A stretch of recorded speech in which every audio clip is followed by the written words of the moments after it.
Okay, so another year, another care video. This one is going to take me hours to film. I just placed my Juju's Cupcakes Grubhub order as a reward for myself because I actually put a poll up on Instagram and I was like, which care video do you guys want? And everyone wasn't picking leopard geckos, and I was like, perfect, because that one's going to take me forever.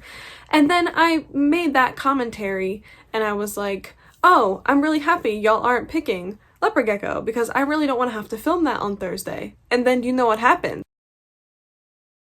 Why y'all hate me like this?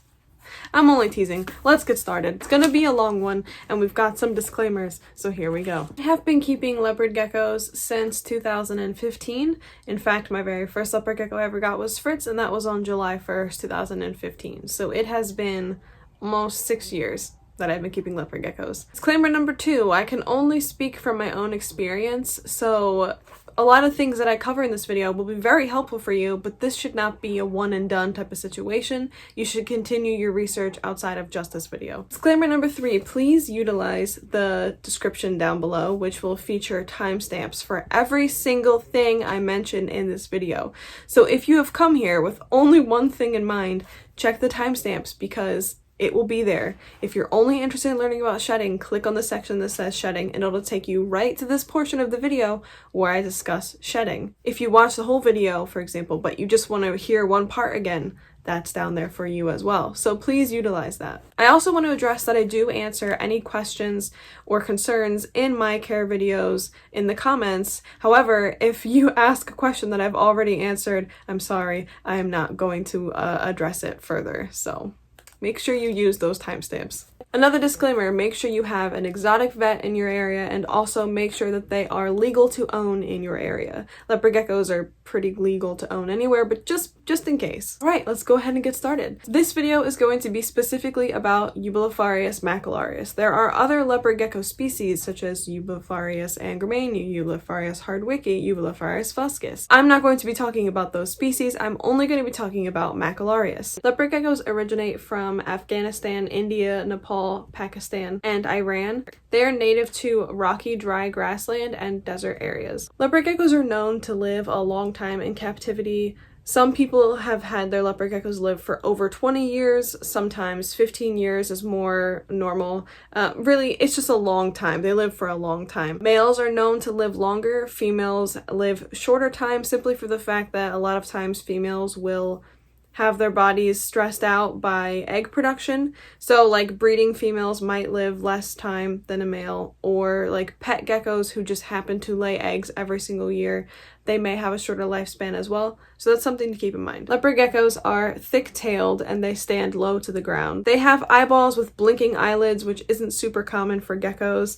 They have a lot of gorgeous patterns and colors. They vary a lot due to their morph, and we'll get to that in a second. The way to tell males and females apart is not by looking for something on the top of their body. You have to look at the underside at their reproductive area. So the females will have no visible pores and no hemipene bulges, while the males will have visible femoral pores and hemipene bulges. I will be getting to the reproductive health of leopard geckos at a later point in this video, so just pause that for now. I just wanted to say that's how you can tell them apart, because that's pretty important in the beginning of keeping a leopard gecko, is to know what it is. I will also talk about the differences in behavior that males and females have in a little bit as well. So where can you get a leopard gecko? Leopard geckos are readily available in the pet trade. You can find them pretty easily at expos or through breeders online. You can find them for adoption and rehoming through Pet Finder and Craigslist. They are one of the easiest reptiles to get a hold of. Now, I personally keep all of my leopard geckos from situations of rehoming and adoption. Sometimes they come to me as a surrender, but for like the average person who's just going to keep a leopard gecko as a pet, it wouldn't be a bad idea to support an ethical breeder. I would say do not get your leopard gecko from a pet store, simply for the fact that a lot of pet store leopard geckos, especially when it comes to chain pet stores, they've come from breeder mills, and a lot of times you're not going to be getting the healthiest leopard gecko, and you also would be monetarily supporting something that you might not want to. That's going to be up to you to decide. Of course, the most readily available leopard gecko is from a pet store, but if you just look online, there's tons and tons of breeders who advertise online. There's also breeders that you can find at expos. Just make sure you do your research because some breeders are more ethical than others. And again, that's going to be up for you to decide. I'm not trying to push you either way. If you want to go the route of adoption or rehoming, you can check out Pet Finder, which is a website. You just have to pick scales, fins, and other, because it's not a dog or a cat or a bird or a furry pet. And that will bring you to all the reptiles in your area that are for adoption. And then you can also check Craigslist because people will list their animals for rehoming or for sale on Craigslist.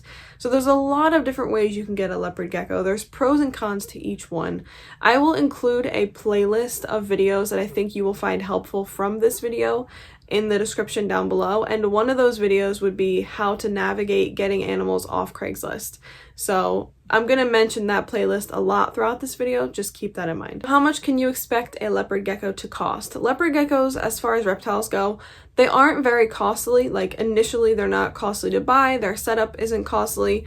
However, I do think that you really shouldn't go into keeping a pet with the idea that they'll be cheap because they could cost you a lot in vet care. You'll have to do upgrades as time goes on. You'll have to buy feeder insects or breed your own. So there's costs that go into it, but as far as reptiles go, they're not a super costly reptile. If you are looking to get into reptiles, a leopard gecko is not a bad idea for that reason, but I wouldn't label them as like so inexpensive that you don't have to put any effort in. You could really go all out with a gorgeous bioactive setup. You can have UVB and heat, and all that will cost more than someone just keeping it in a 10-gallon, type of setup that we normally see with paper towel and a hide. Again, that is going to be up to you to decide what you do with your gecko, but overall, either way that you go, in comparison to other reptiles like a bearded dragon, they're not that expensive. Where they can get expensive is when it comes down to morph. Now, there are normal leopard geckos and like morphs that are like readily available that are going to be less expensive.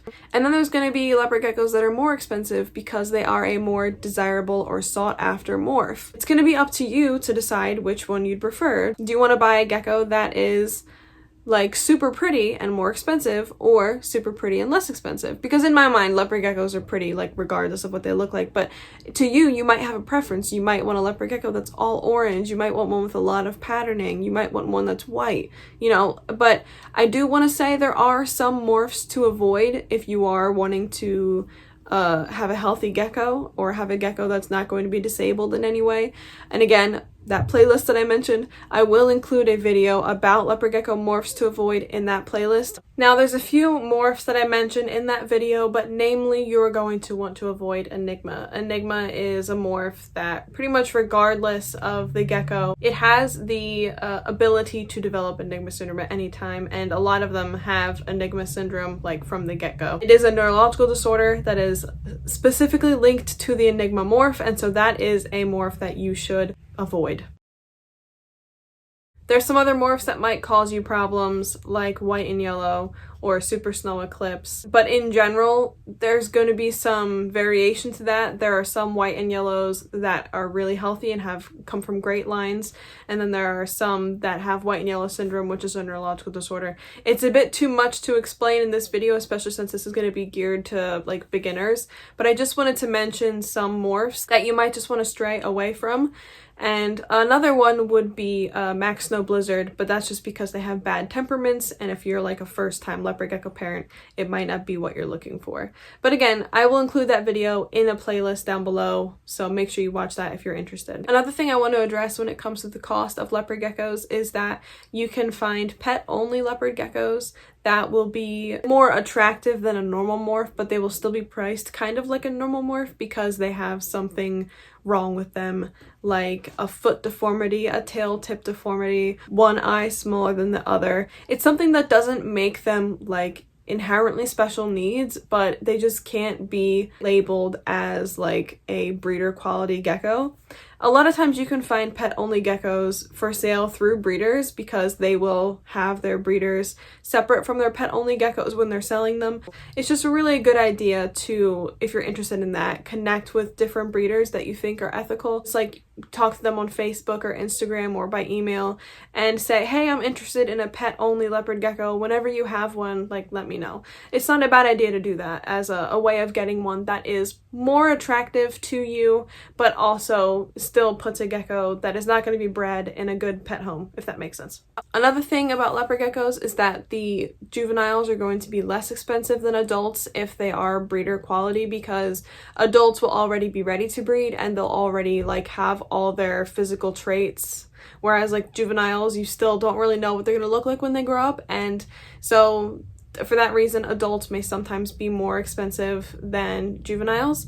And then one last thing I want to address is kind of also in respects to where you get them, but you get what you pay for with a leopard gecko. If you want to save money and get one from a pet store, you may not end up saving money in the long run because you may have a lot of vet costs because the gecko may not be healthy. Same thing goes from if you want to get a gecko from a breeder and it's not really a great breeder, or you buy from an expo and you have no experience and maybe you find out that the gecko is sick but you paid not so much upfront for the gecko. Like, a lot of costs can come into keeping geckos, and so I just want that to be known, that even if you go into it with the idea of like, oh, I'll just buy this gecko because it's really cheap and readily available to me right now, you might have an issue with that because you might have vet care costs down the road. Setting up an enclosure for a leopard gecko isn't very costly, like I mentioned earlier, but the thing is, like, if you want to go all out, it can be expensive, but what you will get in return from having like a healthy and rich leopard gecko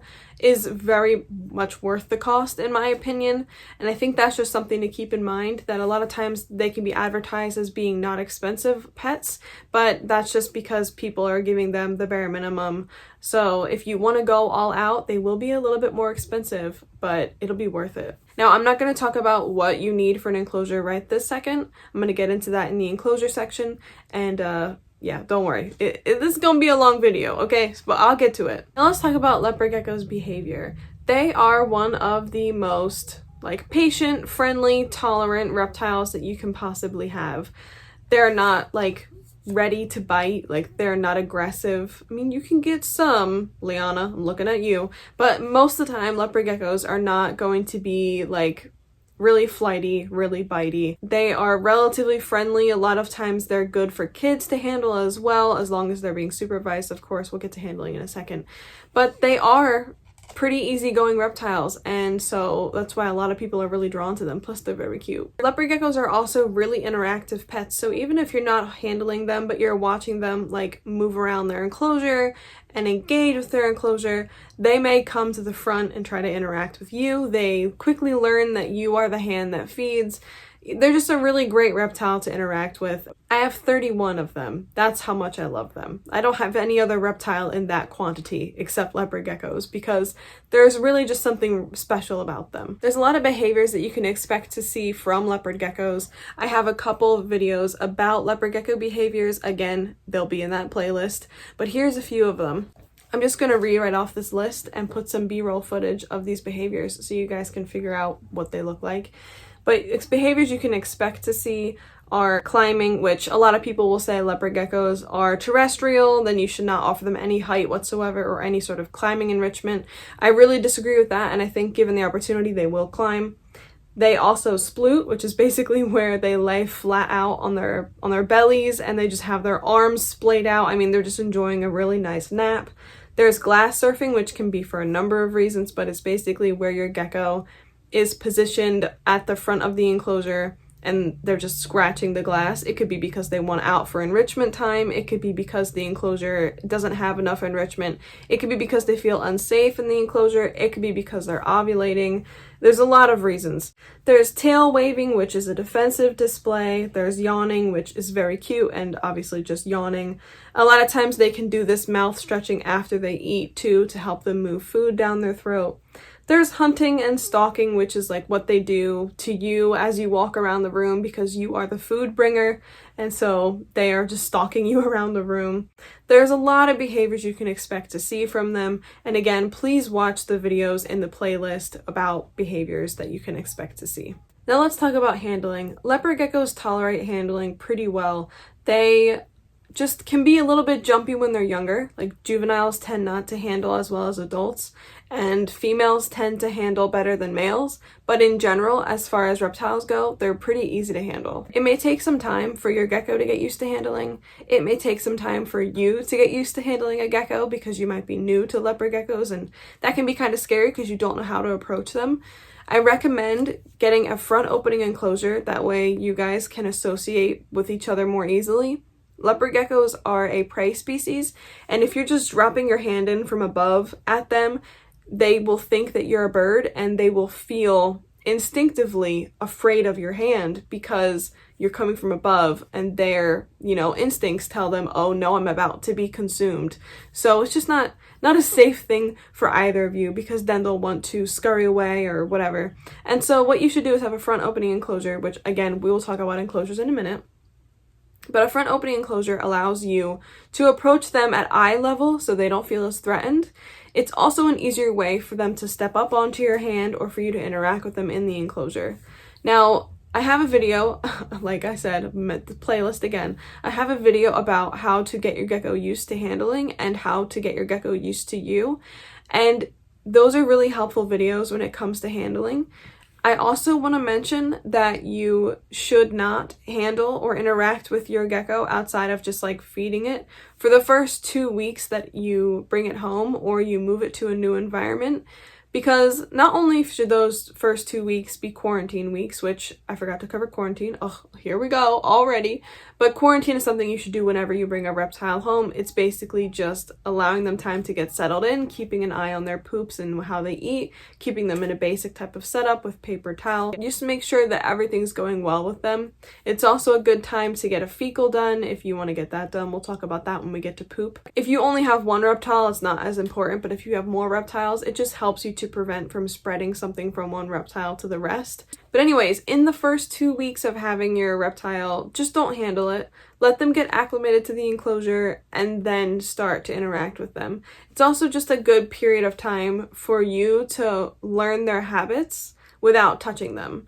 Just let them feel safe, let them feel secure for the first 2 weeks, and then you can start interacting with them. I also recommend handling your leopard gecko on the floor in a seated position or like on a bed in a seated position. Just do it so that you're not so far from the ground and like they can't jump off of you or you can't drop them, because that could end their life, unfortunately. You just want to be really careful about how you handle them. They are small reptiles and that would be a far drop for them. So just keep that in mind. Handle them with care, close to the ground. I also don't recommend handling them outside because that will trigger a lot of their like instinctive fears, because there's a lot of sights and sounds above them, and again, bird hand, So just try to handle them in an area where it's calm, quiet, secure, and close to the ground, and then you should have success. I also don't recommend handling them until the evening hours because they are a crepuscular species, which means they're active at dawn and dusk.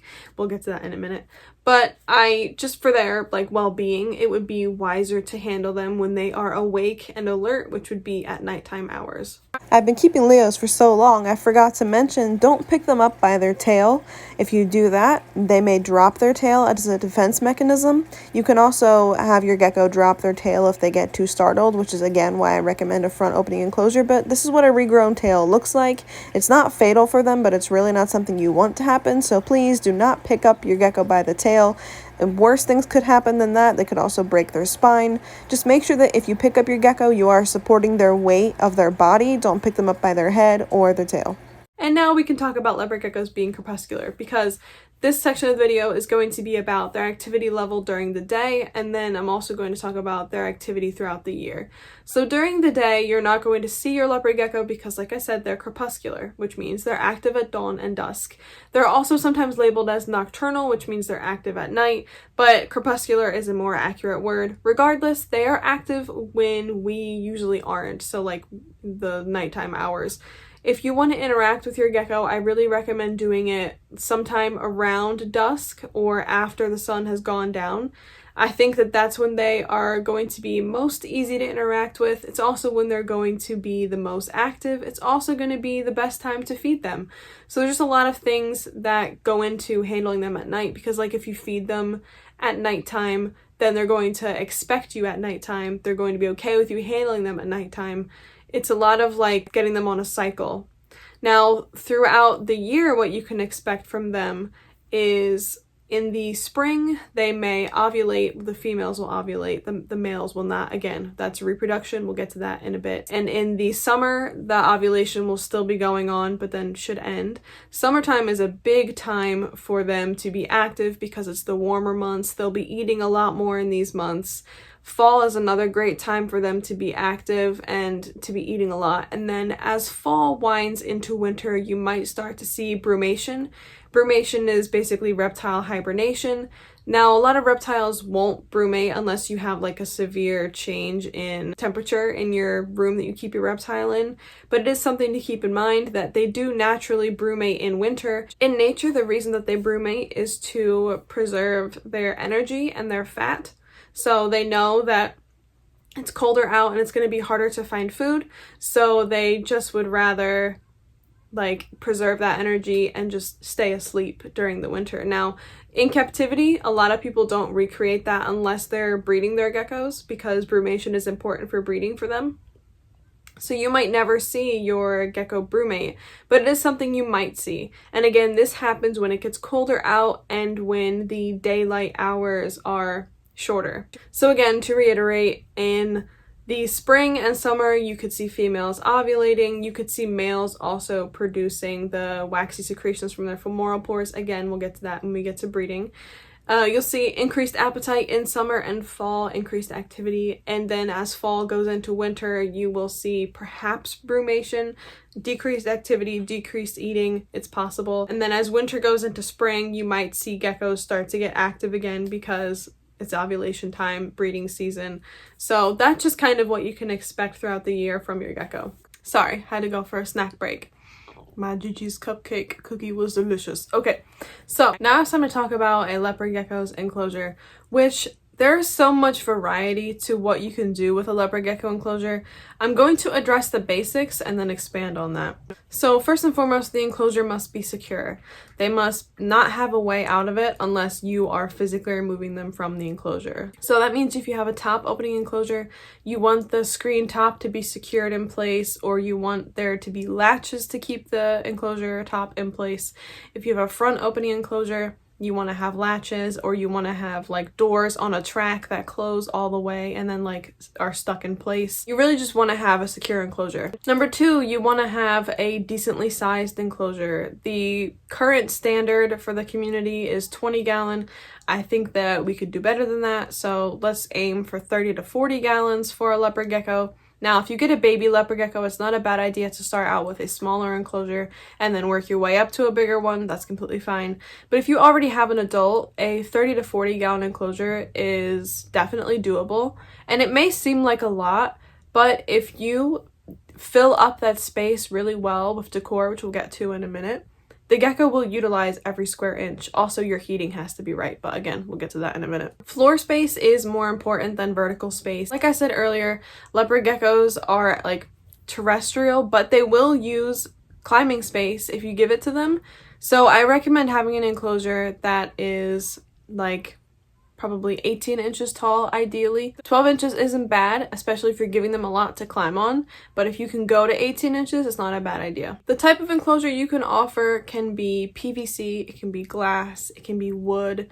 There's a lot of different options in the material that you use. However, I think you just want to make sure that whatever material you go with, it is safe to use heat on, it is secure, and that it has the sides blocked out and the back blocked out.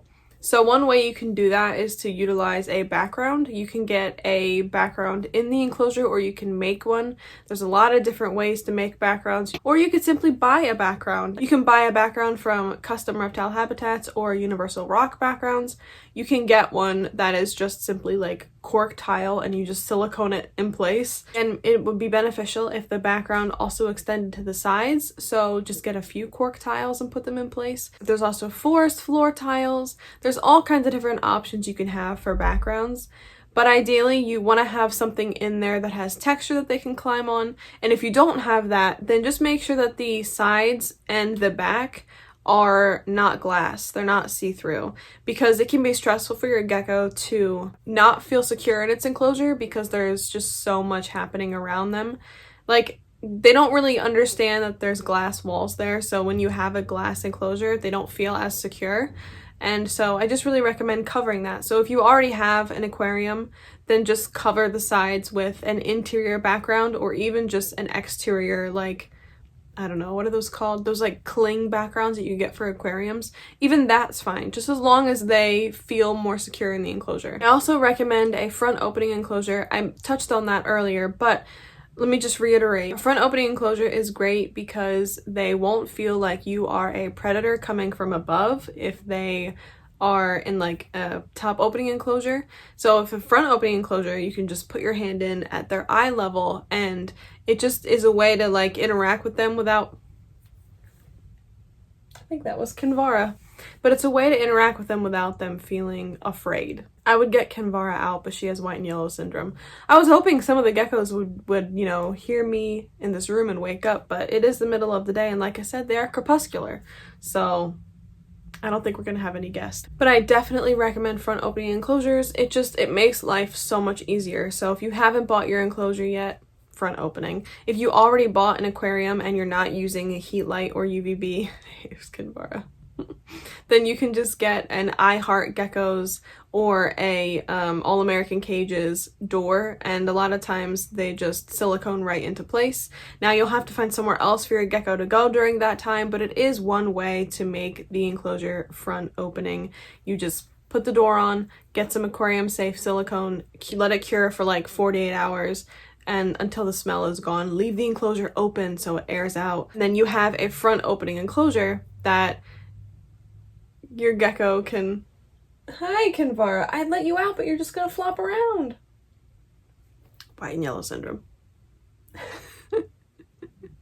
She's following my finger. Oh, poor thing. So yeah, front opening enclosure made out of wood, PVC, or glass. Make sure it has security in the sides and back of the enclosure so that your gecko doesn't feel unsafe all the time. Front opening, I don't know how many times I could say front opening. Front opening is the best way to go. And try to get an enclosure that is bigger than 20 gallons. 30 to 40 is a good idea. Here's a few different enclosure sizes that I use with leopard geckos and have success using, just to show you that there is quite a variety in what you can use and what you can have success with. So a lot of my enclosures are 36 inches long, 18 inches deep, and 12 inches tall.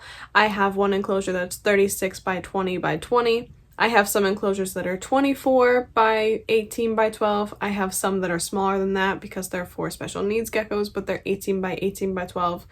And then I also have a 24 by 18 by 18. There's a lot of different sizes that I have used for leopard geckos and that you could use for yours and you will have success with. I also want to note that every gecko is going to be different, and so you may have more success with your gecko in a smaller space than a larger space, or a larger space than a smaller space. So it is going to be about like experimenting with your gecko and seeing what they will and won't utilize, but just make sure that you are offering them a lot of enrichment if you go with a bigger enclosure, because a lot of people will say, my gecko's not that active in a bigger enclosure. And the reason is a lot of times it's because they're offering one single heat mat all the way on the other end of the enclosure, and the enclosure is cold, so they're not going to interact with the space that much because they're cold. So they also might not have enough enrichment, and that would make your gecko feel unsafe, so they're not going to want to explore the enclosure because they don't feel secure. So just make sure if you do give them a bigger space that you make sure that you are still achieving the proper temperatures, which we'll get to in a minute, and make sure that you are offering proper enrichment and security in the decor in the enclosure. Now, what can you use for decor? There's so many options. I have my own personal preferences about what I think is better than other things, but everybody has their own idea of what a leopard gecko's enrichment should look like, and I don't want to say one person is wrong and one's right. So whatever you decide, as long as you are offering your gecko enrichment and it's safe, good, happy. So I like to offer mine cork, whether that be cork flats or cork rounds.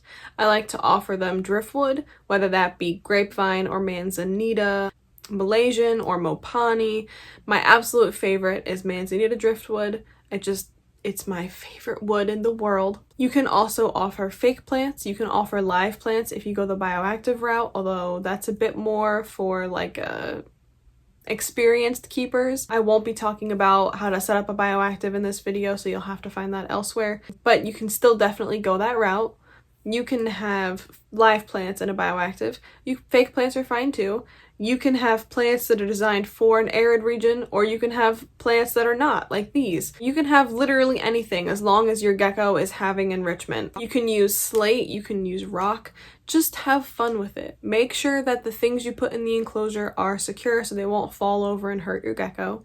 Make sure that everything is like decorated well so that not only is it visually appealing to you, but that your gecko is going to have a lot of things to engage with, a lot of textures, a lot of different levels in the enclosure to engage with. So you don't just want everything to be on the ground level, right? You want things to be elevated so they can climb on them. There's just a lot of fun that you can have decorating a leopard gecko enclosure, and I don't want you to just think, okay, a hide, one piece of wood, and you're done. Like, go ham, you know? Make it fun. Have a good time with it. Also, I have a video about safe enrichment for leopard geckos, and I will include that in the playlist that is down below. In that decor, there are a few things that you do have to offer, which would include 2 hides. You want to have a warm hide and a cold hide. There she is again.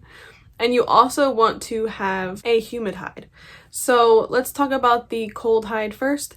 The cold hide will be on the end of the enclosure where the heat is not, and the warm hide would be where the warm end of the enclosure is, and then your humid hide would be kind of in the middle. A humid hide, I have a video about how to make one quite simply. It actually looks just like this. There's a lot of different ways you can go about offering a humid hide. And if you go the route of like a bioactive, it may not even be an actual hide. You might just be able to achieve it by spraying part of the enclosure down. So just make sure that you are offering a space that is nice and humid for your reptile. If you want a nice simple setup, like a nice simple humid hide that's easy to clean, what you can do is just take a Tupperware container, cut a hole out of the front end, or sometimes people cut it out of the top. I prefer to cut it out of the front end. And then you just fill it with moist paper towel or EcoWearth or organic topsoil or whatever soil blend that you like. Some people use moss. That is not my preference, but if you want to use moss, that's fine. Some people will use a jar with a no front on its side as a humid hide. Some people will use resin caves that are made as like humid hides. They'll have a flat bottom and then the cave sits on top. I mean, there's so many options. Just make sure you are offering somewhere for them to get a bit of humidity. That way that they can, have proper healthy sheds, which we'll get to in a minute. But just make sure you have those 3 things. In addition to all the decor you offer, in addition to the fake plants, the wood, whatever, anything you have, make sure you have those 3 things: the hot hide, the cool hide, and the humid hide. Kimvara girl, what are you doing? Hi. Hi. Are you gonna keep climbing? She saw me move my hand. Girl, I'm not feeding you right now. I know. So hungry.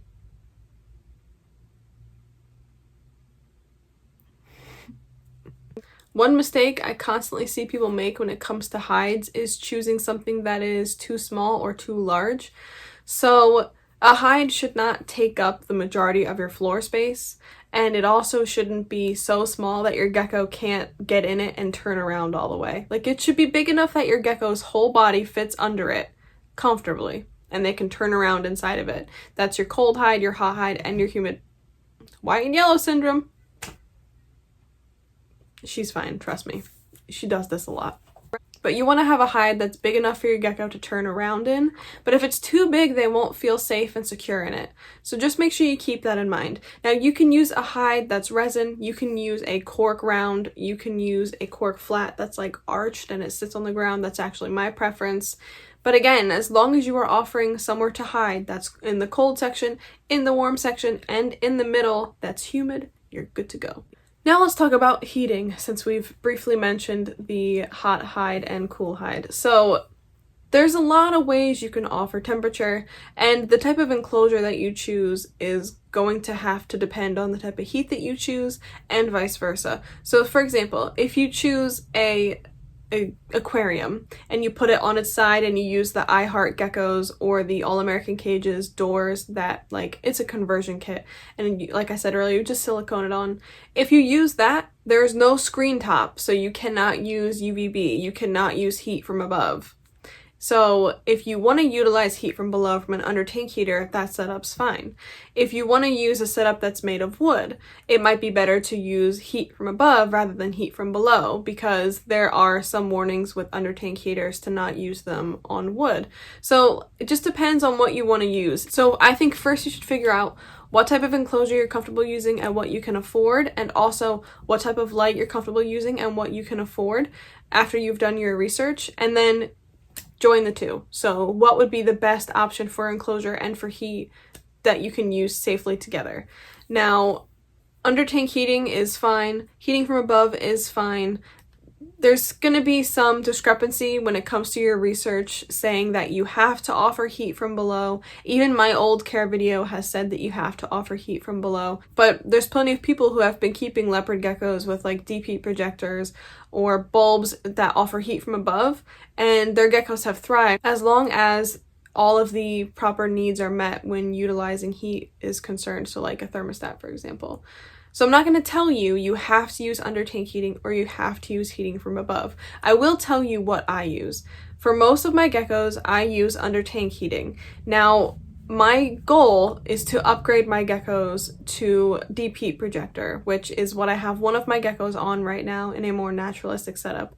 Not all of my geckos can have that setup because a lot of the geckos I have, like Kinvara for example, have disabilities and they can't be given really large elaborate enclosures. They can't be given like bright lights and things like that. So it's going to depend on what your gecko is like. However, most people are not going to be having a bunch of disabled geckos.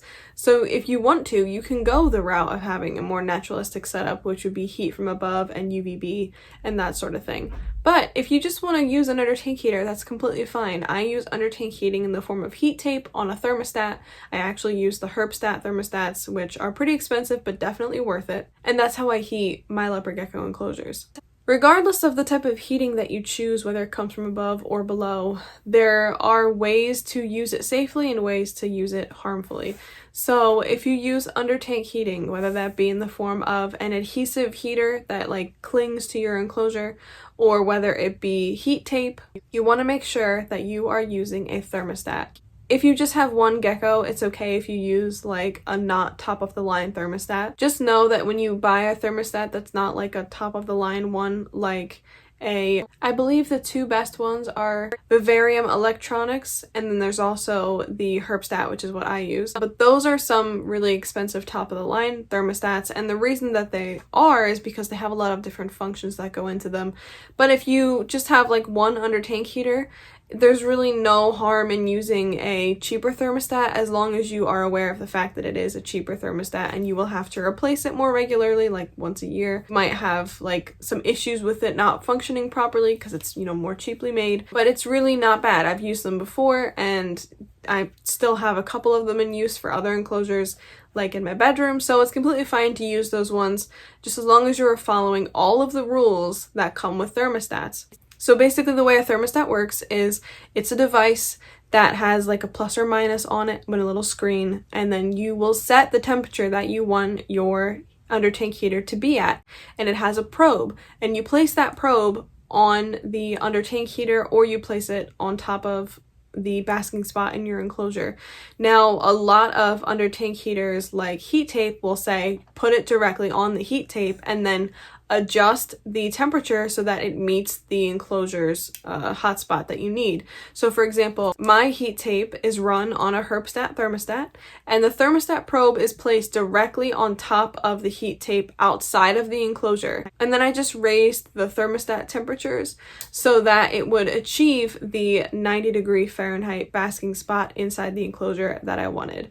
So there's a lot of rules that go into how to use heating elements. When you have a heat from above, you still have to use a thermostat. It's often called a dimmer or dimming thermostat, and it works pretty much the same way, but you have to utilize these things to make sure that your reptiles do not get burnt. So like I said, the Kinvara. So like I said, the heat that you want to have in your leopard gecko's enclosure should be 90 Fahrenheit on the basking spot. You can achieve that with an under tank heater and a thermostat, or you can achieve that with heat from above like a deep heat projector on a dimming thermostat as well. This heat should stay on 24/7. Unless you're offering a bulb that has light, so if you're offering like a halogen bulb, which by the way are very hot, so you'll want to choose a super low wattage one. But again, I'm not here to tell you what heat to choose. I'm here to tell you that you have options and that, you know, different people in the community have different preferences. You have options. That's just what I want you to understand, is you have options. There are some things you should avoid, however, and that would be heat rocks. Not safe. Colored bulbs, so if it puts off a red or blue light, you don't want that. And then also, if you are using a bulb that puts off light during the day, it has to come off at night, and you have to have under tank heating or a DP projector kick in. So like they have heat at night, but no light. There should not be any light in their enclosure at nighttime. With your heat option that you go with, you need to make sure that there is a gradient in the enclosure. So one end of the enclosure should have a basking spot at 90 Fahrenheit. I'm sorry, I don't know what that is in Celsius, but I'll put it on the screen. 90 Fahrenheit on one spot, and then the cool end of the enclosure can and should fall into the mid to high 70s. And then you can have a nice gradation from that 90 to that 75, so the middle of the enclosure should be in like the 80s. The reason we want a warm end and a cool end is that so your reptile can regulate its body temperature, and it needs heat and it needs a cool spot for this to happen. Now, ideally, the middle of your enclosure will be a middle ground between that 90 and that high 70s or mid 70s temperature. So like the middle should be like 80 degrees, for example. Now, you might struggle with this if you use an under tank heater and you just position it on 1/3 of the enclosure. So under tank heaters are supposed to be utilized on 1/3 of the enclosure. All heat technically is only supposed to be on 1/3 of the enclosure. That way you have your hot, and then your warm, and then your cool side. I don't know why I rubbed my hands together for warmth, but ideally it'll be separated into thirds. The cool thing about using like above heating is that that heat naturally travels and warms up the middle and then cools down by the end. With an under tank heater, it can be a bit more of a challenge to get the air temperature that warm and to get a nice like proper gradient, especially in a larger enclosure. I actually recommend using your under tank heating, whether that be a heat tape or just a single heater. I recommend running that this way instead of this way. So, for example, here's your heat tape, and then you have the middle of the enclosure with nothing, and then this side of the enclosure with nothing. Now, I recommend doing it this way instead. And so the front of your enclosure will have nothing, the middle of your enclosure will have nothing, but the back of your enclosure, the entire back, is lined with this heater or this heat tape. The reason I recommend that is because I feel like it distributes the heat better. Did I say distributes? Distributes? It distributes? Why is that sounding so weird coming out of my mouth? It distributes? You know what I'm saying. Anyways, it gives that heat out better in the enclosure than just having it on one side like this. That has been my experience in my gecko bookshelves, and that's been my experience in these enclosures now. So that's just my recommendation if you decide to go the route of under tank heating or like heat tape or something like that, to make sure that you use it with a thermostat, and to make sure that you use it this way, or try using it this way instead of just having a under tank heat and then nothing. Try using it this way.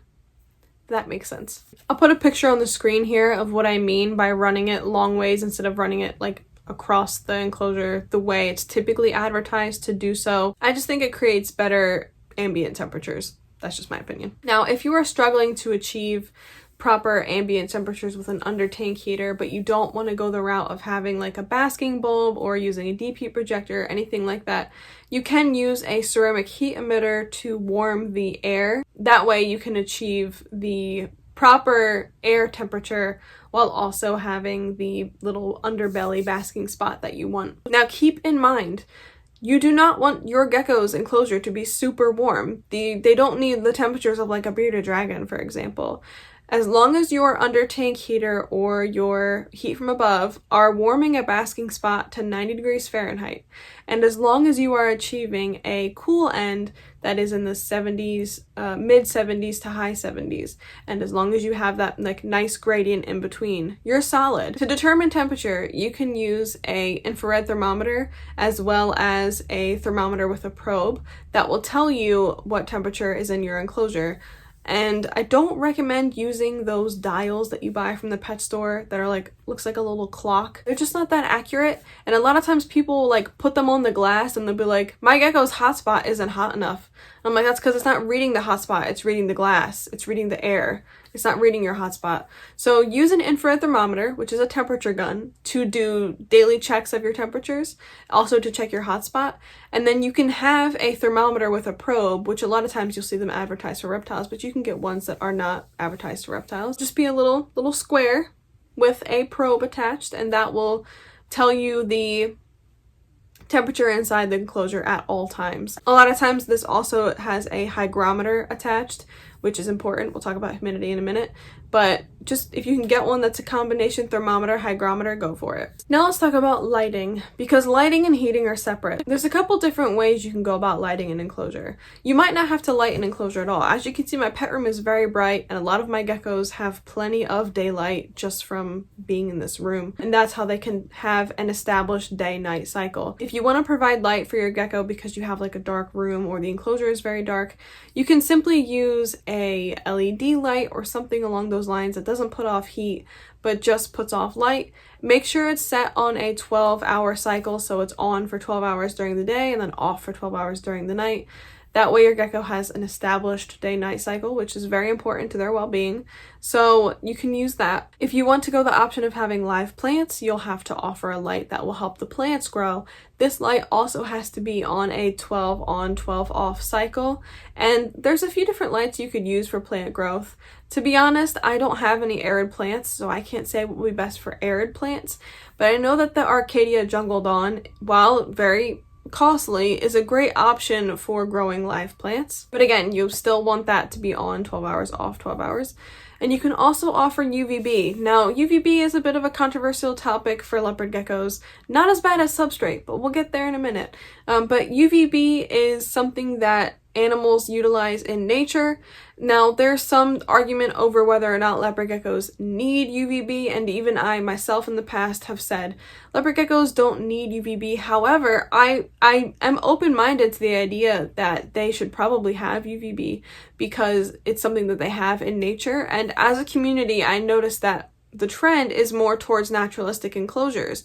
And I think that's a very healthy direction that we're headed in. And I think it's a good idea to offer UVB to your reptile. And as I upgrade mine into naturalistic setups over the next year, they will be getting UVB, and one of my leopard geckos already has UVB. Just make sure that you're doing your research about UVB when it comes to leopard geckos.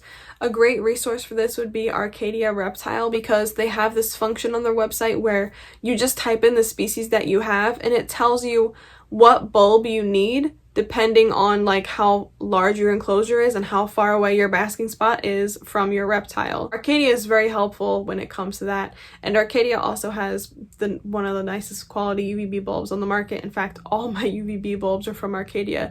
And so the Arcadia Shade Dweller is something that is advertised to leopard geckos, and that is a very viable option for you if you want to offer UVB to your gecko.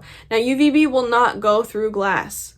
UVB will be lessened by very fine mesh. So if you haven't picked your enclosure yet and you do want to offer UVB, just make sure that you are offering linear UVB, not a coil, and make sure that you are offering UVB through a screen top, and just make sure that the screen is a bit more wide. If you have a very tall enclosure, you can mount the UVB inside as long as your gecko doesn't have any access to that.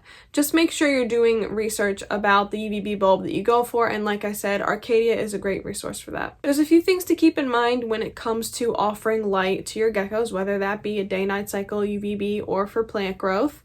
And that is that some leopard geckos are sensitive to lights. That would be albinos, that would be enigmas, that would be white and yellows. Any gecko that has a neurological problem could be sensitive to lights. And then I've also read that geckos who are eclipsed can be sensitive to lights as well. So if you have an eclipse, albino, enigma, white and yellow, or any gecko that has a neurological problem, you might want to refrain from using bright lights. I'm not saying don't try it, but I am saying that it can cause them distress, so just keep that in mind. And again, please do not use light at nighttime. It is very important to establish 12 hours on, 12 hours off, and that window will change throughout the year, to be honest, because during summer there's more daylight hours and during winter there's less. So 12 would really only work some times of the year. I mean, it's not going to be terrible if you just always have a 12, but during the summer it can be like 14 and 10. Right? Is that the math? Yes. And then during the winter, it can be 14 and 10 the other way around. So just like kind of try to mirror their lights towards like the light that you have as well. So if your days are shorter, their days should be shorter. If your days are longer, their days should be longer. Does that make sense? If you have any questions about that, feel free to ask, because it can be a little confusing. And also, please do not use flashing lights. Please do not use lights that have color. This is not safe for their vision, so please don't do it.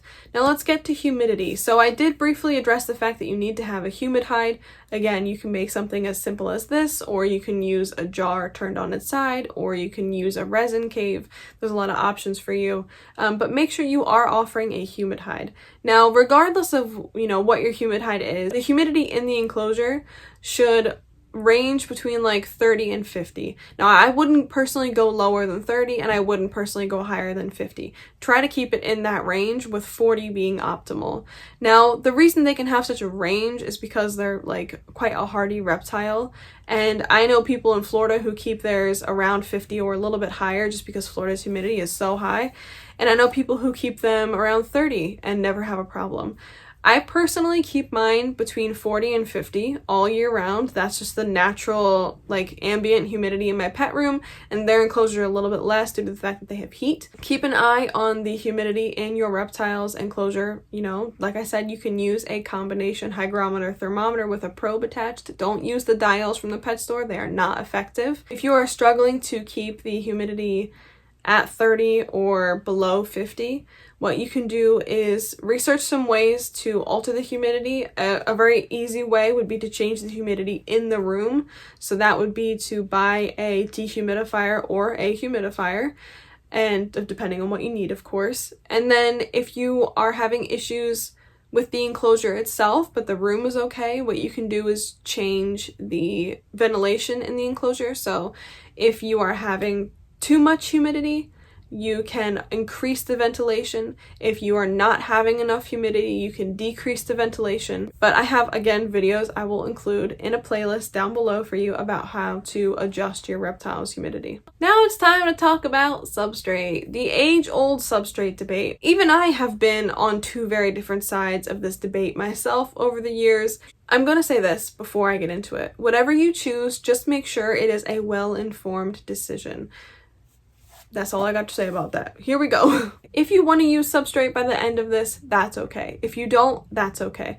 I do recommend substrate for experienced keepers, and I think that a non-loose substrate is good for inexperienced keepers, but there's a lot of options. There's so many options, both safe and not safe, both loose and non-loose, that we can talk about. I would avoid Repti carpet because of the fibers. Your leopard gecko's nails and teeth can get stuck on the fibers. It's also really hard to keep it clean, so I would avoid reptile carpet. I would avoid calcium sand because there are a lot of resources online that say calcium sand is harmful due to the fact that it is just sand. I mean, a lot of people say don't keep your gecko on just sand, but calcium sand in particular is dangerous because of its calcium content. Don't keep your gecko on gravel. It's really inappropriate. It's hard to clean. There's really no reason to do that to your gecko's poor feet. Don't keep them on wood chips. Again, it's inappropriate. It's not ideal. If you're going to keep them on a loose substrate, keep them on something they actually would naturally interact with in their environment, and chunks of wood is not what they would interact with, so I don't recommend chunks of wood. Also, paper bedding, entirely inappropriate. Colored sand, entirely inappropriate. because it would literally, first of all, it's just sand, and it also would dye your gecko. I've seen a lot of geckos come from situations that weren't so great, and they were dyed the color that their sand was, so I don't recommend that either. EcoWorth is a bit of a meh. I personally don't care for EcoWorth, and I'm really not going to go into it right now because this video is already so long, but again, it is in that playlist of videos. I also don't recommend substrate that you collected outside. I feel like that's for obvious reasons, but maybe not. It could contain pesticides, it could contain parasites, it could contain insects. No, just don't use it. And then also I don't recommend moss. There would be way too much humidity. It's just an inappropriate substrate for them. So those are all my don't use options. Now my do use options would be things like paper towel. It's fine for people who don't want to use a loose substrate. Paper towel, kitchen cabinet liner. Just make sure you get the one that is not treated with any chemicals. Make sure it doesn't have holes, and make sure if it's adhesive that you can still remove it to clean it. Hi, Canvara. And then tile is a great option. Tile is a great option for non-loose substrate for leopard geckos. And if you want to use a loose substrate, you can try a blend that you make yourself of organic topsoil and sand. Typically people will use a 50-50 blend or a 70-30 blend, with the 70 being topsoil and the 30 being washed play sand. You can use the arid mix from Josh's Frogs. It's a bioactive arid. Then some people also use the arid mix from the Bio Dude. I personally wasn't my favorite, but that is an option for you. It's called Terra Sahara. And then there's also Earth Mix Arid, which is from Arcadia. I don't have access to it, so I can't say whether or not to try it, but I have a friend who uses it, and actually I have a couple friends who use it. I'm very jealous of their ability to use it, but it's not available to me right now, but it is a good option. Now there's going to be a lot of decisions that you have to make about whether or not to use substrate and what kind of substrate to use, because each gecko is different, right? Each gecko is an individual. Some are going to be great with substrate, some are not. I don't recommend substrate for rescues that you just got. I don't recommend substrate for geckos in quarantine. I don't recommend substrate for juveniles. I don't recommend substrate for geckos that have neurological disorders. I don't recommend substrate for geckos that have issues with digestion. And I don't recommend substrate for geckos that continually have clogged femoral pores, because substrate can make that worse. So if your gecko doesn't have any of those problems, then you're probably fine to use substrate. Just make sure that you are aware of your decision. Like I said, make an informed decision for yourself. I recently switched a lot of my leopard geckos to substrate. I have not had any issues except with geckos who have neurological issues. I actually talked about that in a video, which I will actually include that up here, and I'll also include it in the playlist. Again, it's gonna be up to you. I'm not gonna tell you what to choose. You're gonna have to make that decision on your own. Just make sure you're making an informed decision, and one that's best for you and your gecko. Make sure that when you are using substrate that you have the proper temperatures. Make sure that if you're using under tank heating and you have substrate, that you're still getting to that 90 Fahrenheit basking spot on top of the substrate. Make sure that if you use substrate that you clean it out every few months, unless you have bioactive, in which case that's different. But again, I'm not going to go into a bioactive in this video. Make sure that if you're offering substrate, you're keeping an eye on your gecko, making sure they don't regularly ingest it. Make sure that you are tongue feeding them or feeding them from a bowl, because free hunting is going to complicate that, because of course they might accidentally eat substrate in the process. People feel very strongly about substrate one way or the other. I think that you can have a gecko that is properly enriched without having substrate or with having substrate. That decision is ultimately going to be up to you, and I hope that this section has brought some peace to you, because this topic is so controversial in the reptile community when it comes to leopard geckos, and I really don't know why it has to be so controversial, because so many other reptiles are kept on substrate and don't have issues. I don't understand why leopard geckos and bearded dragons have just been chosen to be seen as extra dumb reptiles that always have issues with substrate. Typically when you see issues with substrate like impaction, it's going to come from other husbandry aspects, like not having enough heat, or offering insects like free hunting, for example, and then the reptiles are just constantly getting dirt and substrate in their mouth. Make an informed choice about the substrate that you use and why you use it. Okay. Now we're going to go on to another controversial topic. Cohabitation. I don't recommend cohabitation for leopard geckos. By the way, cohabitation means that you are having multiple leopard geckos living together, whether that be two or a group. I do not recommend this whatsoever. Leopard geckos are not social creatures. They do not benefit from each other's company, and oftentimes when you have leopard geckos housed together, one will be dominant over the other, and that will not only affect their well-being temporarily, but it will affect their well-being in the long run, because they will often get less food, which means they get less vitamins, which means they develop metabolic bone disease, and they're also malnourished. And a great example of this would be my gecko Alisan, who was previously named Tula, and she was rescued with another gecko. They were cohab together, and they were both girls, but one had really severe metabolic bone disease. Like, it was so bad to the point that it had to be euthanized. And then Alisan was the more dominant one, and she was able to, not have metabolic bone disease. She did lose her toe tips from, improper humidity and not having a shed box, or a humid hide, I'm sorry. But yeah, I mean, it's clear as day when you look at the pictures, like, one thrived way more than the other. And that is often the case when you have geckos that are cohabbed. So I really don't recommend cohabbing. And if you are just, like, so set on having them cohabbed, like, you will not hear me out otherwise, please do this. Please do the bare minimum of giving them 40 gallons or more of space.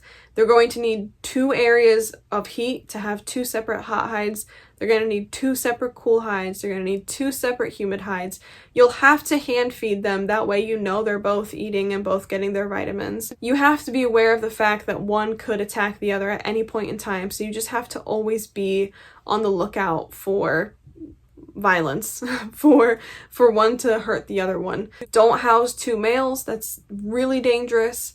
Don't house a male and a female, because then you'll have babies, and it's also really stressful for the female to constantly be heckled by the man, so to speak. So if you are going to go the route of cohabbing and you will not listen to me otherwise, and you just are absolutely dead set on doing it, please just do what I recommended.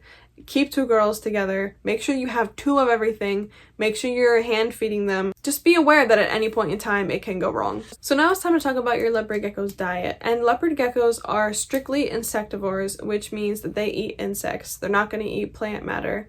And since they are so small, they're not out here eating rabbits, for example. It is best to offer your gecko a varied diet. And a varied diet means you are offering them a number of different insects regularly. That way that they can benefit from all the different nutrients that those different insects have to offer. I regularly feed mine dubia roaches, superworms, and hornworms and waxworms, but you can also offer crickets, mealworms, locusts, black soldier fly larvae, silkworms. There are so many options that you can offer your leopard geckos, and some of them are going to be dependent on where you live, because I know some places hornworms or dubia are illegal. But just keep in mind that whatever options you have, offer them, because variety is best. I have a separate playlist of videos about feeder insects where I just kind of deep dive into their nutrition and how to offer them safely and how to dust them and that sort of thing. So I recommend watching those. I'll just briefly say, dubia roaches are the healthiest insect on the feeder market that you can offer as a regular food item. Crickets are another decent food source for your leopard gecko, but sometimes they can come with pinworms, which are a parasite.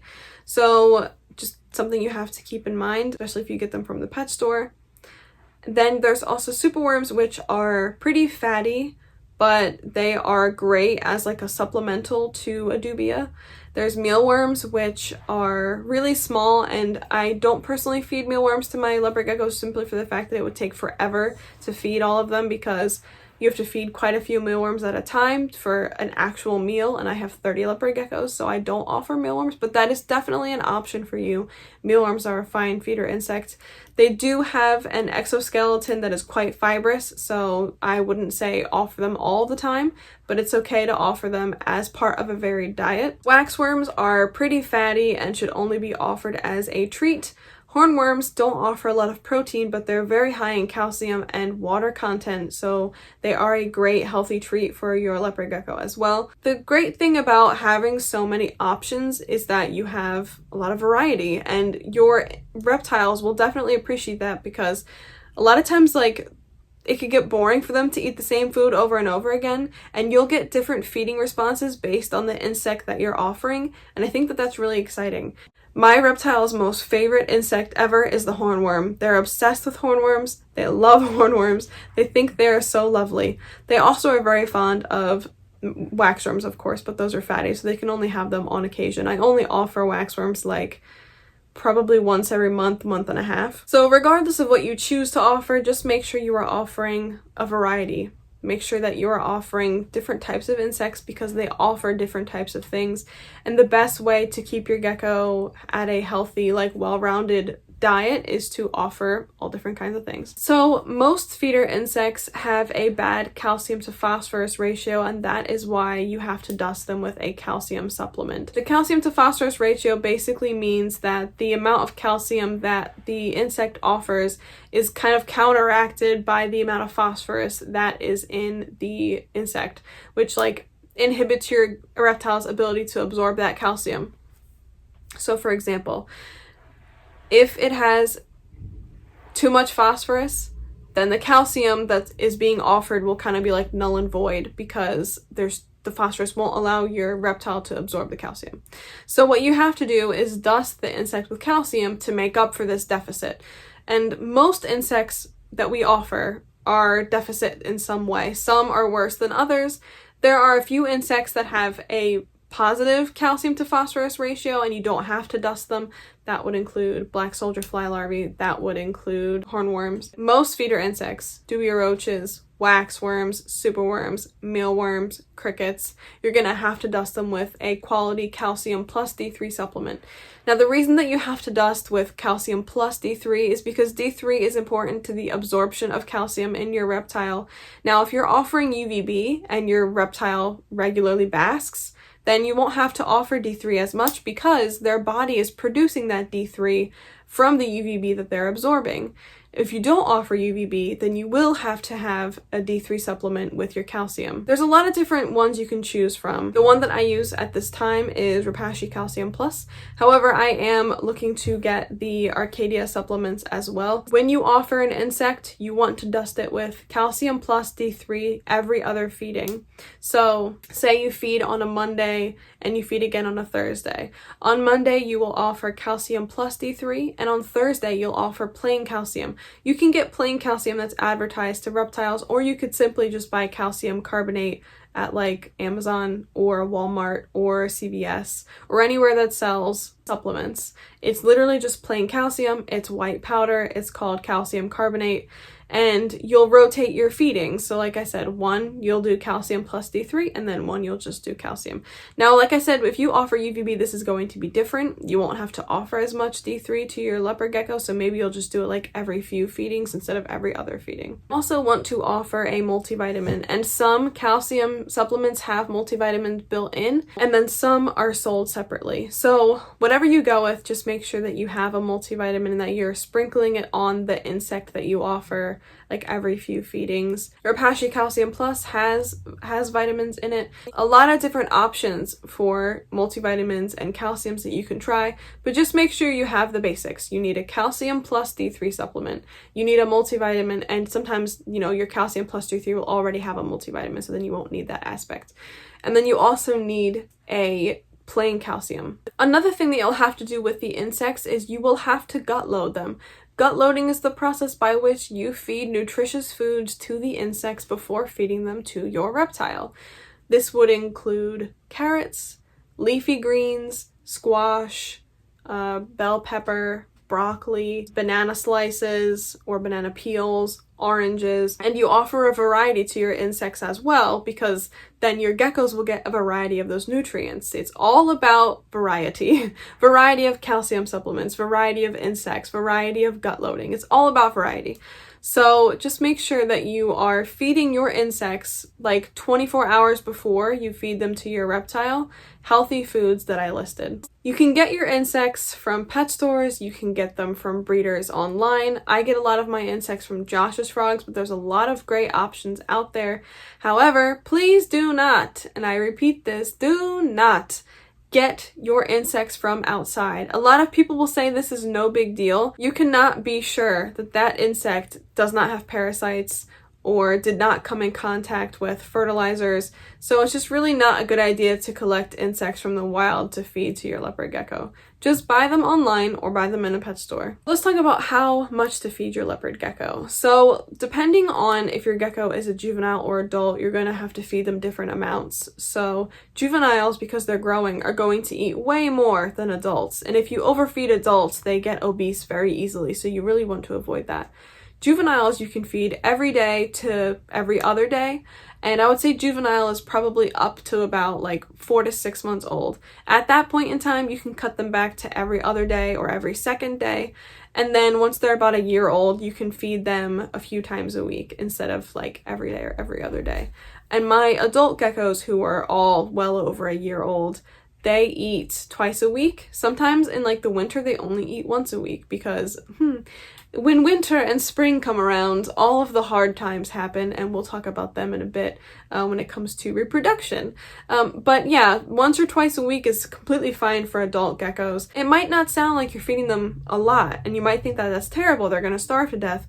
That is not the case. Reptiles don't need to eat as often as mammals do. They don't operate the same way. Now, you probably want to know how much you should offer in a feeding. This, again, is going to vary. Adults won't need to eat as much as juveniles will need to eat, but it can be kind of challenging to say exactly how much because every gecko's size is different and the insect that you're offering comes in different sizes. So just for reference, I feed my adult geckos like 2 superworms at a time, or 2 medium dubia at a time, or like 1 to 2 hornworms at a time, depending on the size of the hornworm. I never give them more than 3 waxworms at a time. And then juveniles, because they're smaller, they will have to eat smaller insects. And so I may give them a similar amount, but it'll just be spread out more because they have to have smaller insects. So for example, if a juvenile is eating mealworms, I'll give them like 8 mealworms at a time. Or if I come across some really small superworms, they can have a couple of those. Or if I'm offering dubia roaches, they'll just get a bunch of smaller ones rather than 2 medium ones. Does that make sense?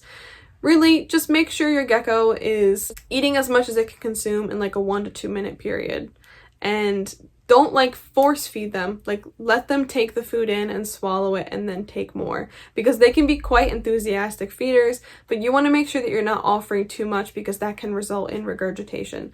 Now there is one rule to follow when it comes to how big of an insect to feed to your leopard gecko. And some people disagree with this rule. It really does depend on the squishiness of the insect, but essentially the space between your gecko's eyes is about the width of their throat, and so you should not offer an insect to them that is wider than that. So don't offer a hornworm wider than the space between your gecko's eyes. Typically you're not going to have that problem with superworms. They don't really get that wide, but some superworms can get pretty big, and so it's going to be more of a learning curve for you to decide how big of an insect is too big. And if you notice your gecko struggling with an insect, it's too big. It never hurts to offer smaller insects in a larger quantity to your geckos to be on the safe side. But just keep in mind, if they eat too much or if the food is too big, they will regurgitate it. If you notice regurgitated food in your gecko's enclosure, that might be the reason. But we'll talk about regurgitation when we get to health in a little bit. There's a few more things I want to talk about when it comes to feeding. One of them is your gecko has many little teeth. Now, these teeth help them crunch up the insects, but these teeth are also able to fall out and regrow and will do so for the rest of their lives. I mean, they have about 100 of these teeth. They'll just fall out and replenish themselves throughout their whole lives. I think that's so fascinating. Another thing I want to recommend is some people will feed their leopard geckos pinky mice. I think this is completely unnecessary based on the fact that that's a lot for them to digest. Leopard geckos aren't really that big of a reptile, and to offer them a substantial meal like a pinky mouse seems like it would be too much on them for their digestion, and personally, I don't offer them. Again, that's going to be something that you're going to have to decide on your time with your research that you do outside this video. I don't recommend it. If you do offer your gecko a pinky mouse, keep in mind it's very fatty and very hard on their digestion, so you only want to offer one once in a rare while. You want to offer one that's frozen thawed. Oh, and I should probably tell you how to offer food as well. So you can offer food via tongs, you can offer food via a bowl, or you can offer food via free hunting. I don't recommend free hunting for the simple fact that a lot of geckos don't have the best hunting skills, and so these insects will get away from them, and then your animal won't have eaten anything, and you might not know that. So I don't think it's a good way to go about things unless you're like an experienced keeper. It also makes for kind of a nasty environment because like the insects will continue to live. They may bite your gecko, they might poop in your gecko's enclosure, they might find somewhere to like tuck themselves away and molt and turn into a beetle and just walk around your gecko's enclosure. It's fine if you do this in like a bioactive setup, but you want to make sure your gecko is still eating. So I recommend bowl feeding or tong feeding. If you want to feed out of a bowl, make sure you choose a bowl that's smooth like ceramic and has high sides so that the insect can't get out, but your leopard gecko can still eat. When it comes to tong feeding, it's pretty simple. You have tongs, you hold the insect in front of them, they bite down on the insect. I love tong feeding. I think it's a great way to get your geckos to interact with you and to get them to kind of associate you with food, which means they like you. So yeah, I like tong feeding personally. Now there's a few reasons why your gecko might not be eating. I have a video, again, I'll include it in the playlist that goes into all the reasons, but a few that you might encounter. Like you have an adult female gecko and it's spring or summer and she's not eating because she's ovulating, which we'll talk about ovulating in a bit. Your gecko might not be eating because it's new to its environment, or the environment around it is very like noisy or makes them feel insecure, or their enclosure doesn't have enough decor so they don't feel secure. That might cause your gecko to not want to eat. Your gecko might also not be eating because it has parasites or some sort of illness. Your gecko might not be eating because it has a waxworm addiction, which occurs when they've eaten too many waxworms and now they won't eat anything else. That can be very challenging to break, but like there's a lot of reasons why your gecko might not eat. So if you have any questions about your gecko not eating, I recommend watching that video. It's always a good idea to double check your husbandry if your gecko's not eating. You know, make sure the temperatures are right, make sure that you are offering enough decor to make them feel safe, because I feel like those are probably some of the most common reasons. And then also make sure your husbandry is right. Like if you're offering a substrate that isn't proper and they've ingested some of it, it might be causing intestinal blockage, and therefore they might not want to eat because they are ill from that. And again, that would fall back to husbandry. So it's just something to keep in mind. Check your husbandry. If you're watching this video, then you're learning a bit about husbandry as we go, but it's just always a good idea to double check your husbandry if you think something is off with your gecko. Now let's get to water intake, which will be just a really short section. If you want to offer a water dish to your gecko, make sure that it's something that you can clean easily. Make sure you change out the water every couple of days, and make sure that you use a dechlorinator with your water if you have to. Leopard geckos might not readily drink from a water dish, and you might have more success with like spraying down their humid hide and they'll lick the water droplets off the inside. Or if you have a bioactive setup and you spray down the enclosure once a week or so, they might drink the droplets off of the decor in the enclosure. If you want to just be on the safe side, you can always have a water dish present. I have seen mine drink out of water dishes on occasion. I've also seen them drink out of the humid hides, like the droplets off the top of the humid hide lid. So a lot of times they'll get their water intake from the food they're eating, but it's not a bad idea to also offer a source of water in their enclosure. Way to tell if your gecko is dehydrated is to look at its skin. If its skin looks really wrinkly, especially on the tail, like if the tail almost looks like kind of shrunken in size and it's got a bunch of wrinkles, it could be that your gecko is dehydrated. We'll talk about that a bit more in the health section, but I just wanted it to be known that if your gecko looks like that, it could just because they need to drink some water. Sorry if you hear any outside noises like birds or something. I had to open the windows. It's getting warm in here from filming. I've been doing this for like 3 hours. Leopard geckos are very tidy reptiles. They are small and their poops are small, and their poops are not offensive to the nose like a bearded dragon's poop. And they often poop in the same spot every time, so it's very easy to clean up after them. They're just really tidy reptiles. On rare occasions, you'll have a gecko that like poops on a wall or poops like in a really weird place. Although some of my geckos like to do that every single time because their preferred place is to poop upright. You know, everybody's got a preference. Sometimes they'll kick their calcium around and make a mess of it. Sometimes they'll fling substrate around and make a mess of it. But in general, they're pretty tidy reptiles. Keeping them in a clean environment won't be a challenge. To keep their enclosure clean, spot clean their feces like once a week. There should be just a couple poops at a time. Unless they're a juvenile, then you'll have to clean the enclosure more because they poop a lot more. And, you know, if it's paper towel, change out the paper towel. If it's kitchen cabinet liner, wipe it down. If it's tile, wipe it down. If it's a loose substrate and it's not bioactive, change the substrate like, I don't know, every 6 months or so, depending on the size of the enclosure. If it's bigger, you won't have to change it as often, or if it's smaller, you'll have to change it more often. Make sure that you give them fresh water and like make sure you clean the water dish so that there's no bacteria buildup in it.